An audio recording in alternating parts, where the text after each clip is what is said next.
বলি, যার মৃত্যুতে শেখ হাসিনার গদি নড়ে গেছে, সেই আবু সাইদের মৃত্যু বুলেট নয়, মাথায় মাথায় আঘাতে ত্বরান্বিত হয়েছে, এমন ময়নাতদন্ত প্রতিবেদনের তথ্য এখন আলোচনায়। এটা নিয়ে কি বলবেন, আমাদের যদি সংক্ষেপে একটু বলেন। আপনি কি ময়নাতদন্তের রিপোর্টটা পেয়েছেন খালেদ? ময়নাতদন্তের রিপোর্টটা আমি একটু দেখেছি। আচ্ছা, ফাইন। তাহলে আপনাকে একটা ঘটনা বলি। এই ময়নাতদন্তটা আমি কিন্তু দেখার সময় পাইনি, আমি সারাদিন মিনিস্ট্রি কাজে ব্যস্ত ছিলাম। আপনি কিন্তু দেখবেন কাইন্ডলি, এটা কত তারিখের ময়নাতদন্তের রিপোর্টটা, কত তারিখের? আচ্ছা, ময়নাতদন্তের আমি রিপোর্টটা আপনাকে ক্ল্যারিফাই করি। হ্যাঁ, জি। আচ্ছা, ফাইন, আমি আপনাকে ক্ল্যারিফাই করি। আপনার কি মনে আছে আওয়ামী লীগ আমলে ময়নাতদন্তের রিপোর্ট কিভাবে দেওয়া হতো? এটা নিশ্চয়ই আপনার মনে আছে। রাইট। জাজ্জুলুমান হত্যার ঘটনা আওয়ামী লীগ আমলে ময়নাতদন্তে বহু ঘটনা পত্র পত্রিকা পড়েছি আমরা, ঘুরিয়ে দিত। এখন আপনি যদি এই আমলেও ময়নাতদন্তের ঘটনা ঘটে, রাইট, ময়নাতদন্তের রিপোর্টটা 24শে জুলাই দেওয়া, 24শে জুলাই দেওয়া, অর্থাৎ আওয়ামী লীগ আমলে 24শে জুলাই দেওয়া আওয়ামী লীগ আমলের ময়নাতদন্ত রিপোর্ট। আপনাদের কি বিচার বিবেচনা বোধ কি হারিয়ে গেছে? আপনাদের যারা এই সমস্ত প্রশ্ন তোলেন, আপনাদের কাছে অনুরোধ করি, আপনারা কি ভুলে গেছেন যে আওয়ামী লীগ আমলে ময়নাতদন্তের রিপোর্ট, পুলিশের তদন্তের রিপোর্ট, ডাক্তারের রিপোর্ট সবকিছু কিভাবে ম্যানিপুলেট করা হতো? কাজে আমরা ঠিক ডেফিনেটলি আবার ময়নাতদন্ত করব, এবং এই ময়নাতদন্ত যদি ভুল হয়ে থাকে, ম্যানিপুলেটেড হয়ে থাকে, অবশ্যই আমরা দেশবাসীর কাছে প্রকাশ করব। আচ্ছা, সম্প্রতি দুটি ঘটনা ঘটেছে, একটি ঢাকা বিশ্ববিদ্যালয়, একটি জাহাঙ্গীরনগর বিশ্ববিদ্যালয়। আপনি সেই সব হত্যাকাণ্ডের যথেষ্ট পরিমাণ জোরালো প্রতিবাদ করেন নাই বলে কেউ কেউ বলছেন। এই প্রসঙ্গে আপনার একটু কথা বলবো যে এক ধরনের মব, যেটাকে আপনি বারবার মব জাস্টিস বলছেন, কেউ কেউ এটাকে মবক্রেসি বলছেন, সেই জায়গা থেকে কেউ কেউ বলছেন এটি একটি মবের মূল্য। সেই জায়গা থেকে আপনি আসলে আমাদের কি জানাবেন বা কি? আমি যথেষ্ট প্রতিবাদ করেছি, আমি সাংবাদিক সম্মেলনে বলেছি কোনো অবস্থাতেই ছেড়ে দেওয়া হবে না।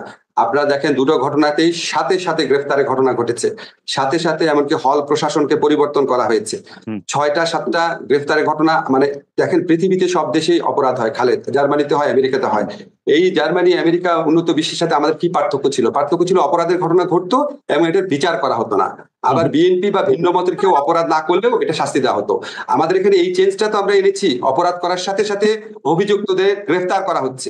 এবং আমি আপনার কাছে কি মনে হচ্ছে না যে আপনি গত সরকারের মতো একই ভাষায় কথা বলছেন? আমরা গত সরকারকে যখন এই প্রশ্ন করতাম, তখন তারা বলতো কেন বিশ্বজিৎ হত্যাকাণ্ডে তো শাস্তি হয়েছে, কেন 6 খুন যে নারায়ণগঞ্জে হয়েছে তার তো আমরা শাস্তি দিয়েছি, একই কথা তো এরকম বলতো। কিন্তু এই যে ঘটনাগুলি যে এই ঘটনাগুলি ঘটার ক্ষেত্রে একটা একটা একটা একটা প্রচ্ছন্ন প্রভাব এই সরকারের থাকছে কিনা, মানে আচ্ছা, আপনাকে বলি, সরকার আপনি যে এক্সাম্পলটা দিয়েছেন, এরকম 2-3টা উদাহরণ ছিল তাদের গত 15 বছরে, আর হাজারো উদাহরণ ছিল যেখানে বিচার করা হয়নি, হাজারো উদাহরণ ছিল। ঢাকা বিশ্ববিদ্যালয়ে যতগুলা আক্রমণের ঘটনা ঘটেছে কোনো বিচার হয়নি। তো ওদের ছিল আপনার হাজারো ঘটনার পিছনে এটাকে 2-3টা ঘটনার কথা বলতো, তাও পাবলিক জনমতের চাপে দিয়েছে।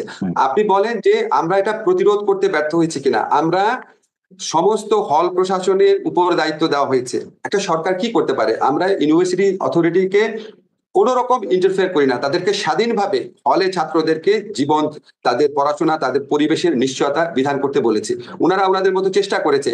যারা আক্রমণ করেছে তারা আপনার মানে হল প্রশাসনের মদদে, সরকারের মদদে এই জিনিসটা করে নাই, এটা তো আপনারা নিশ্চিত।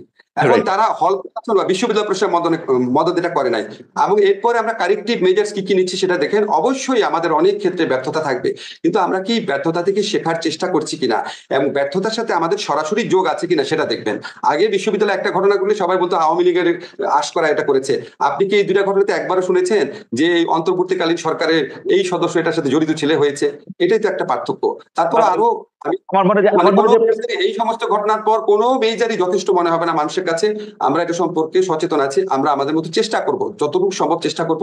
আপনার কাছে আমি আবারও বলে যাই, সারা জীবন আমি একটা কথা বলতাম, আমরা নিশ্চয়ই মনে আছে যে শিবির সন্দেহে কেন মারা হচ্ছে, এটা তো কোনো আইনে নাই।